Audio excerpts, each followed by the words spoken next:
જો મિત્રો, અહીંયા તમે નારિયેળ જોવો સોટી વગરના.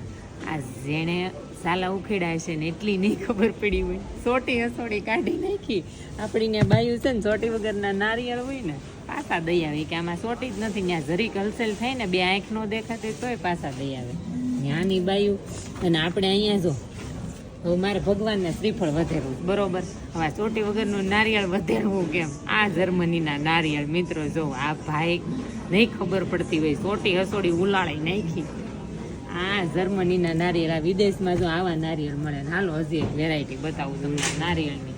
હાલો આમ જો ચોટી વગરનું નારિયેળ કોઈ કે વધેરીને અને આમ જો આના કટકા કરીને જો અહીંયા આ ફ્રોઝન વસ્તુ મળે. અને હવે તમને નારિયેળ બતાવું. આમ જો આ જર્મનીનું બીજું નારિયેળ. આ છે ને ભૂંગળી એ ભેગી જ આવે, સ્ટ્રો ભેગી આવે, ડાયરેક્ટ આમાં છે ને પી જ લેવાનું. આમ જો તમે અહીંયા સિમ્બોલ મારેલો આવે. આ વધેરી નો હગવી, આ વધેરી નો હગવી, આને પીવાનું હોય. આમ જો આ નારિયેળમાં વેરાયટી તો જો એક આવું આ સ્ટ્રો વાળા ભેગાય આવે અને આ ફ્રોઝન હોય એટલે ફ્રીજમાં પડ્યા હોય. અને ઓલા નારિયેળ આવે બોલો લ્યો. મને એમ થાય કે ફ્રીજમાં રાખતો એને છોટી રાખી હોત એ વધેરી ના કરત. ગમે મારે તો ભગવાનને વધેરવાનું કામ ને. આમ જો આ ચોટી વગરના નારિયેળ.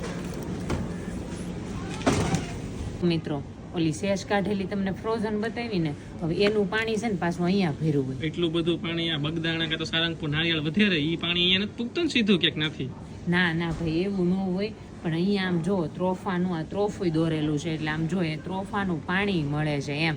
તમને ચોટી વગરના નારિયેળ બતાવી દીધા અને એની હારવાર તમને છે ને ઓલા ફ્રોઝન બતાવી દીધા. હવે એમાં શેષ કાઢેલી હતી ને શેષ ના મૂકી દીધી છે અને પાણી અહીંયા મૂકી દીધું છે. આમ જો અને આમ જો કંઈક કોકોનેસનું વાસર. અને એ પાછું આમ જો આ કેટલું આવતું હશે ખબર? 1 લીટર 1 લીટર આવે ને 1 લીટર 2.95 નું આવે એટલે ઇન્ડિયાના 300 રૂપિયાનું થાય. 300 રૂપિયા લીટર હે નારિયેળનું તોફાનું પાણી. હા હા.